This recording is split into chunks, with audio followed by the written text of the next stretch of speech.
Why are you running after serving 2 terms? Yeah, I'm running because we've made a lot of progress as a community. We have a lot of momentum going. If you think about this, before I was elected, we were named the most miserable community to live in. We were named the underwater mortgage capital of the United States. Our finances were in shambles and our roads weren't getting invested in. Today, we were just named the hottest housing market by the Wall Street Journal.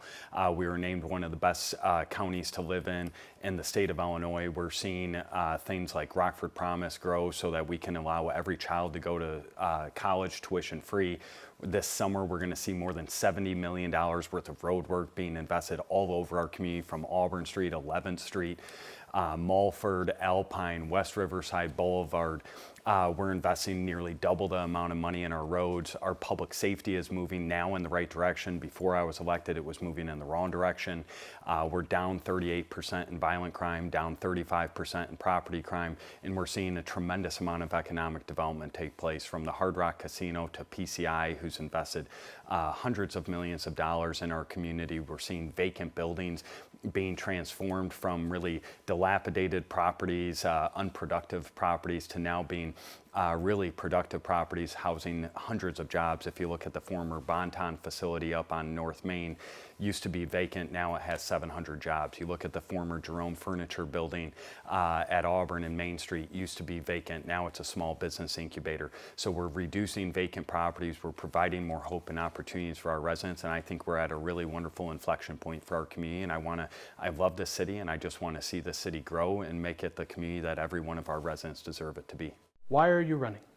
Well, I'm running because I believe Rockford can do better. I believe Rockford is a great city. We're a great, diverse city.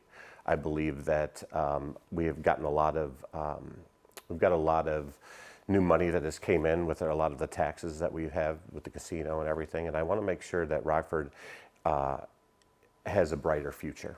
You know, the biggest thing that I look at is our school system.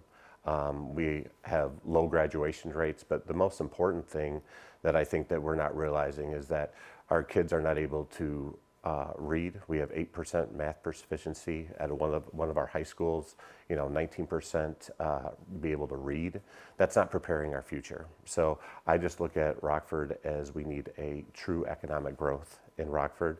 And also, I don't believe anybody should run alone. Tom McNamara ran alone 4 years ago. No debates. No opposition, just kind of skated through. And you know what? I believe that the voters deserve, and the taxpayers of Rockford deserve actually a different voice, a different opinion, actually a different ideas to bring into Rockford. How would you work with, and most importantly, work to protect the interests of marginalized communities in Rockford? Well, first of all, I think, you know, that's a broad question, right? So I believe that I'll be a mayor for all of Rockford and not just a certain segment of Rockford, because it seems like where all the money is going to is to downtown. I think I'll be a mayor for all of Rockford, that we can build together. This is a community problem that we have, that we can actually help all parts of Rockford, north, south, east, west. And that's where I look at as a mayor, is that you can work for all communities around. So how will you work with, and most importantly, work to protect the interests of the marginalized communities in Rockford? Yeah, so George, I think that's a really important question. We have done that from day one. If you look at what we have done, we've wanted to make sure that Rockford's a welcoming community, a community that's inclusive to everyone. And if you look at what we've done, I think that's the track record that everyone should be looking at. Number one, I have this amazing opportunity, George, to appoint people to different boards and commissions. We've increased the number of women on those boards by 100%. We've increased the number of minorities on those important boards and commissions by 125%. We are investing in areas that have long been forgotten. If that's Auburn Street, that'll be totally reconstructed this summer. If it's 11th Street, that's been totally neglected, it'll be reconstructed this summer. If you look at all of our neighborhoods, from the west side to the east side, we're putting nearly double the amount of money into those neighborhoods. If you look at small business growth, we are opened up the first women and minority small business incubator in the city of Rockford's history. And that's open at North Main and Auburn Street at the former Jerome Furniture Building with our partnership with Think Big. You can look across the city and see a tremendous amount of investment all over our city, and most importantly, I think it's investment that we're making in our people. We created the Workforce Development Program to take at-risk young adults, teach them the art of concrete work, provide them mentorship, and now every single one of those mentees has went off into the amazing building trades. Talked to Sylvester just a couple of weeks ago, our first mentee. He's going to become a journeyman this summer. He's going to be making $49 an hour. That's investing in people who have long been forgotten in our community. You look at Rockford Promise. We now have 400 of our kids, George, on NIU's campus going there tuition free. 70% of them, George, are first-time college-going students in their entire family's history. More than 60% of them are minorities. So we have to make sure that every single voice is represented, and we're doing that on our boards and commissions. We have to make sure that every single person, regardless of what zip code they come from or how much money is in their parents' bank account, that we are investing in them, and we're proving that with a great track record. So Rockford has a reputation for being crime-ridden. So what specifically would you do to repair Rockford's image to attract businesses and people? Absolutely. So I think you have to look at what we've done from a public safety standpoint, and then I'll move to the economic development standpoint. From a public safety standpoint, we've increased our police budget by 59% since I've been mayor of the city of Rockford. We've done that by investing so that we can budget for more officers. We've done that by making sure our officers have the tools and resources they need to do their job effectively and efficiently and safely for them and for us as citizens. We've increased the number of license plate readers. We now have 160 of them. We've more than 6 times increased the number of cameras in high traffic and high crime areas. We've purchased social analytics software so we can track violent criminals who are putting and posting what they're doing on social media. As our kids post what they're doing and eating for breakfast, our criminals are posting all the stupid things they're doing in our community, and we're tracking them. Our squad vehicles now have front and rear radar detection so we can make sure that our roads are safe. We're investing heavily into the enforcement of public safety in our community. Also though, that's the enforcement side. We're also investing at the root cause of the problem, and we know that 52% of all the cities of Rockford's violence is domestic violence. And if we look at the young people committing violent crimes in our city, from 2016 through 2023, 70% of those young people grew up in households where there was physical or sexual violence taking place. So that tells us that they were impacted by trauma. And truthfully, for too many years, not just in Rockford, not just in Illinois, but across the country, we've really neglected entire generations. So we're not doing that anymore. We're investing in our youth. We're creating partnerships with nonprofits and with our school district to make sure that those young people who have been impacted by trauma have the support and services they need to live productive, high-quality lives, and so that they can be their best selves. So we've reduced violent crime by 38%. We've reduced property crime by 35%. We're not saying we're done yet. We're just saying that at any metric you look at, factually, we're reducing crime and moving in the right direction. And what we're seeing is economic development is coming.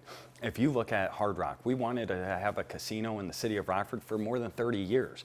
We helped deliver that casino. We wanted a train. That train is now coming and has an operator in Metra, and that'll start in 2027. You look at major economic development projects, if it's Barber Coleman that's moving forward, if it's PCI that has expanded hundreds of thousands of square feet and hiring hundreds of Rockford employees. You look at the airport that when I got elected was responsible for 4,500 jobs. Today it's responsible for 8,700 jobs. You look at vacant buildings that have been transformed and now are productive. The Bonton facility on North Main used to be vacant and have no employees there. Today it has more than 700 employees. You look at long-standing companies like Ingersoll on the city of Rockford's west side that have expanded and now is building the mount for the largest telescope in the entire world. And we're seeing small businesses expand. We're seeing businesses come to Rockford. You look at Steiner Electric, used to be in Loves Park, has decided that Rockford's a better place to do business, and they brought their 35 high quality, good paying, livable wage jobs to the city of Rockford. You look at Hartwig Mechanical moving to the city of Rockford.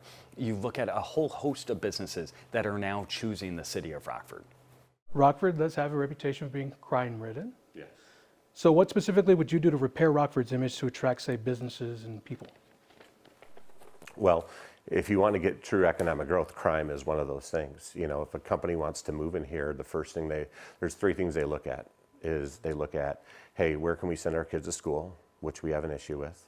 They also look at taxes. We have the second highest property taxes in the country. And we look at crime. You know, the fact of the matter is we are still one of the highest crime rates in the nation.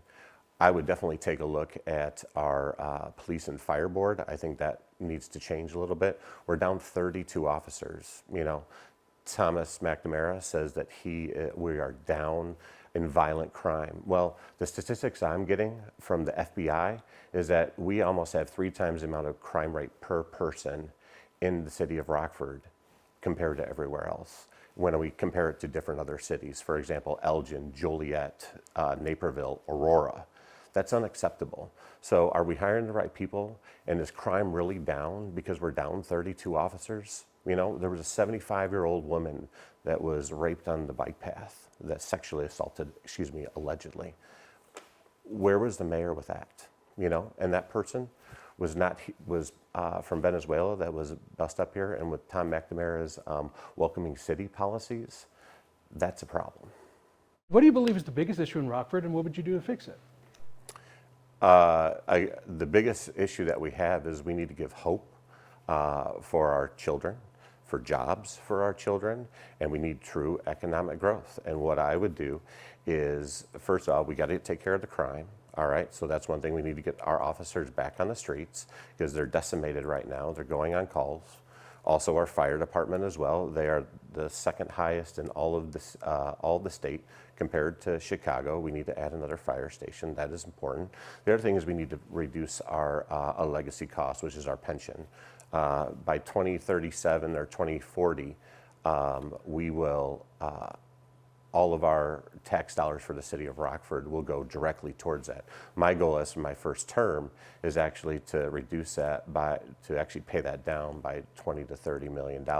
And you ask how we're going to do that? I think we need an audit of where all of our tax dollars are actually going to Rockford so we can take a look at that.